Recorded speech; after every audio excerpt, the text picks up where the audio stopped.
Très chers amis, très chers internautes, bino batu bozali kolanda ngai na chaîne na bino Diaspora na biso moko na tondi bino botondi na ngonga oyo ndenge bopesi ngai na ya na bandako na bino lelo par rapport à l'actualité de l'heure tokolobela makambo etangami fausse tentative ya coup d'état oyo esalami na Congo na Kinshasa na palais de la nation.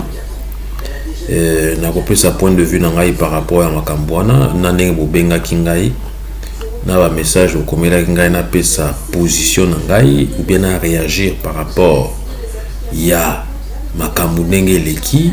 Donc nakoki vraiment confirmer au effort lelo na kopesa point de vue na ngai par rapport à makambo wana pe na tel sabino eloko nini bayini na biso balingi. Donc qu'est-ce que veulent nos ennemis? Donc, que veulent les ennemis du Congo Kinshasa et des Congolais aérois d'origine? Donc, les ennemis n'abiso balingi nini. Au fait, na makamunyo so eza koleka. Donc, toko banana nous rapidement. Nathalie Sabino réaction ngai ou position ya mouvement nabino Beden Vision na GRCE groupe des ressortissants congolais d'étrangers. Ou Abino Azali président Nango. Donc nazo que ce point de vue nanga par rapport à fausse tentative de coup d'état et na Tal Sabino ce qui réellement est coup d'état ou pas, mais d'emblée na ko Sabino que nga nazo suggérer déjà tout ça l'enquête moko internationale pour na to élucider ba motivation oyo ezwa ki ba membre ya mouvement Nouveau Zaïre où il y a président Christian Mananga. Le regretté pour Christian Mananga parce qu'on l'a abattu après cette opération-là. Mais vous allez conclure avec moi avec certaines images que je vais vous montrer ici. Lorsqu'il a été appréhendé au niveau de la palais, du palais de la nation, il a été au fait... il a été capturé avec certains de ses éléments et après sa capture, chose étonnante, au lieu de pouvoir filtrer les informations, d'avoir de plus en plus d'informations, la garde républicaine a procédé à son exécution sommaire et extrajudiciaire.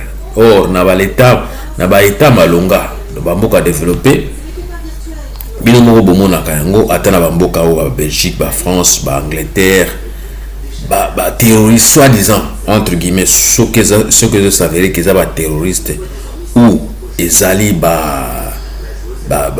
rebelles. Mais après avoir kokanga bango, qu'est-ce qui se passe toujours? Il se passe toujours que batwana bakena ko répondre na fait na bango bakena ko répondre na ba crime na bango oyo ba commettre ou bien oyo balingaki ba tenter ko commettre yango bakanga bango mingi batie bango na boloko bazeli jugement na bango. Mais oyo esalami ezali exécution sommaire na extrajudiciaire de la part ya régime en place. Si c'est pour quelle raison basali yango na ebité bozo comprendre ezali penda exécution sommaire.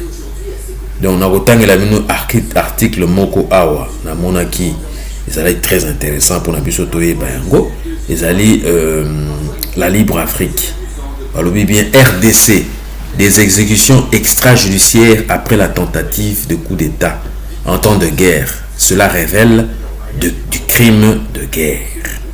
Pour se comprendre, ils ont daté le 22 mai 2024.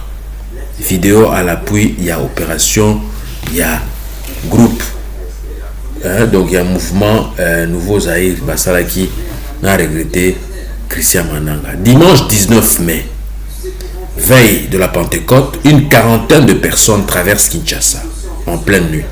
Selon les autorités de la RDC, ces mutins ont cherché à commettre un coup d'état en visant une première ministre sans gouvernement dont ils ignoraient le lieu de résidence. Un ministre de défense sortant qui aurait été absent de son domicile pour finalement se rabattre sur la résidence du ministre sortant du budget Vital Kamerhe, pressenti pour la plateforme politique de la majorité, l'Union sacrée, comme futur président de l'Assemblée nationale. Après un échange de coups de feu dans cette résidence, après la mort de 2 policiers attachés à la sécurité de Vital Kamerhe et d'un assaillant, les membres de cette aventure se sont dirigés vers le palais de la nation, le bureau présidentiel adossé du fleuve Congo et vide en pleine nuit. Dans ce lieu du pouvoir où ils sont entrés sans difficulté, le chef de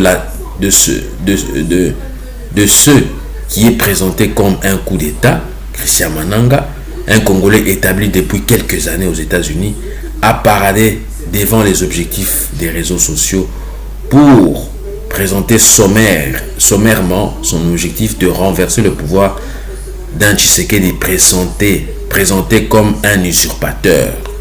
Un slogan que ce moboutiste martelait déjà du temps de Kabila.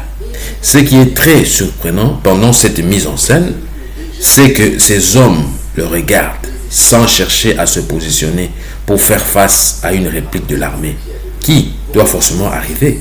C'est un ancien diplomate du Quai d'Orsay. Les images suivantes montrent le corps sans vie de Christian Malanga, ces hommes avançant, hébétés, couverts de boue, sous la surveillance des militaires congolais qui, selon les autorités, ont mis fin à cette tentative de coup d'État. Ce qui est surprenant encore, expliquant un expatrié installé à Kinshasa, c'est que tous les hommes sont couverts de boue et leurs bâillons sont détrempés. Or, si on voit bien le corps de leur chef, sa tenue est sèche. Aux Hollandais, très bien. Sa tenue est sèche.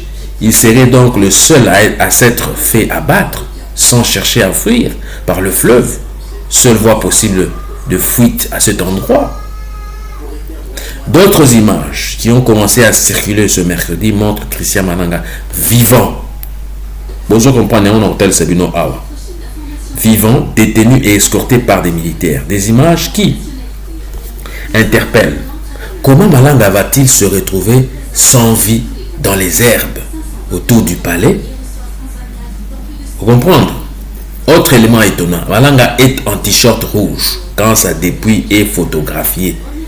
Il est dans sa tenue militaire. Vous comprenez?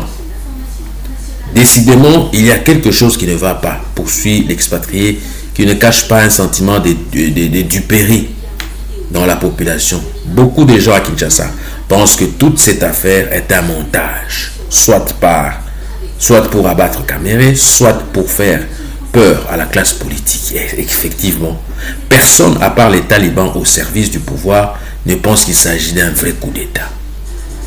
Garde républicaine en cause. 2 jours après ces faits, d'autres images apparaissent sur la toile. Un bateau sur le fleuve Congo, des hommes de la garde républicaine, béret rouge sur la tête, armes au poing, dans le bateau, des mutins qui ont été arrêtés alors qu'ils tentaient vraisemblablement de se cacher dans la boue qui borde le fleuve. L'un d'eux est abattu à bout portant par un béret rouge.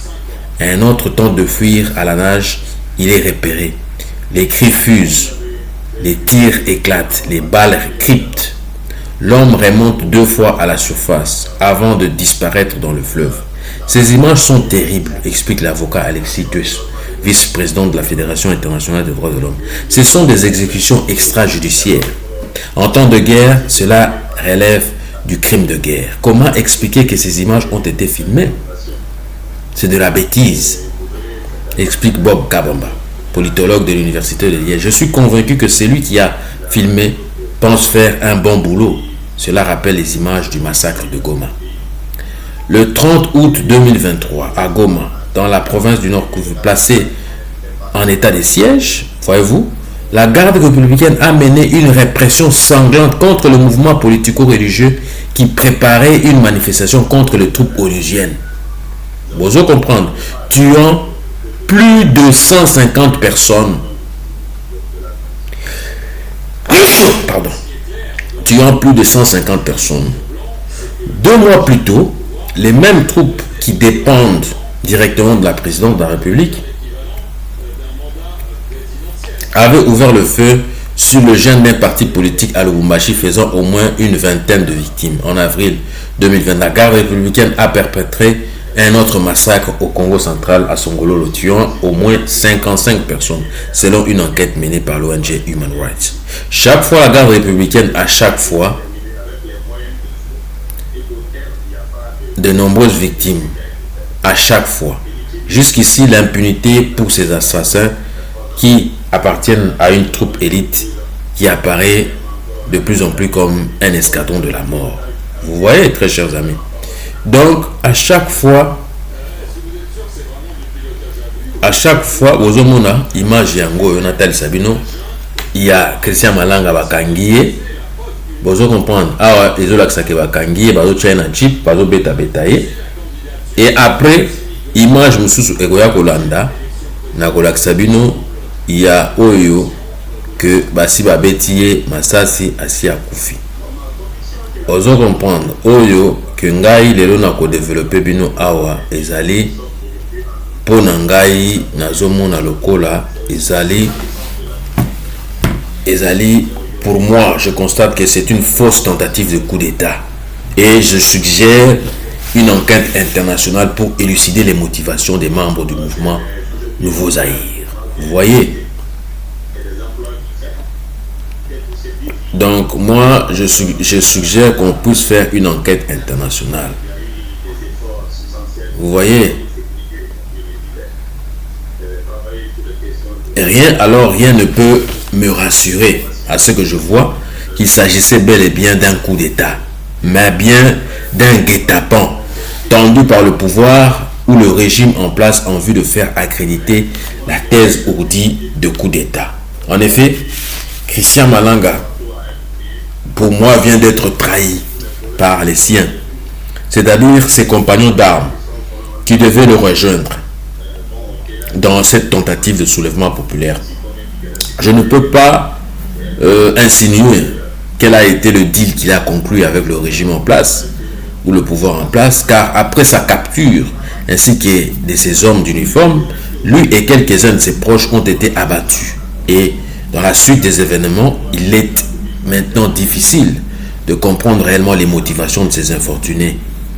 Pénétrer dans plusieurs résidences des dirigeants actuels du pays sans rien appréhender me semble louche. D'autant plus que si c'était pour des motifs de coup d'État, beaucoup de précautions auraient été prises en vue de réussir leur coup, notamment la prise de l'aéroport de Njili, de Ndolo, le port Ngobila, de la route nationale numéro 1 et 2. Donc, il ne doit pas y avoir de sortie ni d'entrée pendant l'opération en question. Or, rien de tel n'a été aperçu pendant leur opération. Pour se comprendre. Mais, qu'est-ce qui peut être à l'origine du coup d'État ou de la tentative du coup d'État de Kinshasa? Il ne fait aucun doute que la montée de l'insécurité à l'est du pays et la dégradation des perspectives économiques ont contribué à fragiliser le pays.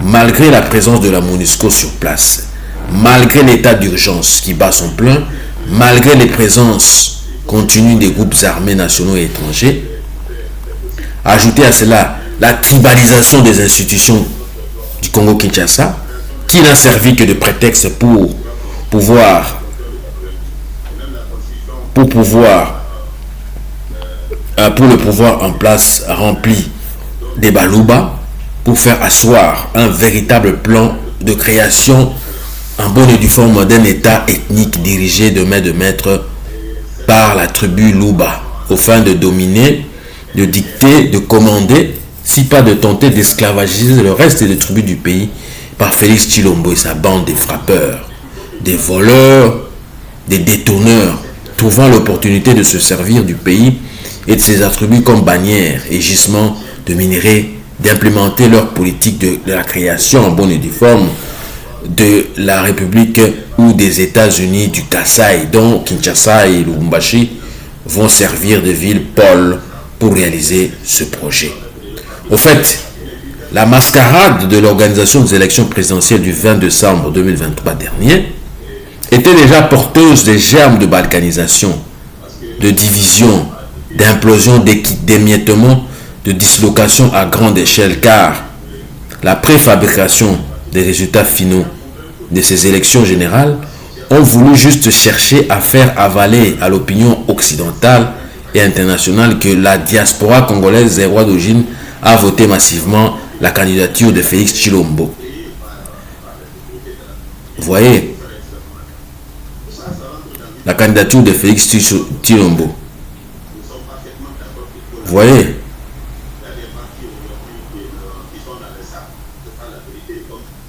c'est ça qu'on a voulu accréditer. Vous voyez, donc, à travers ces élections,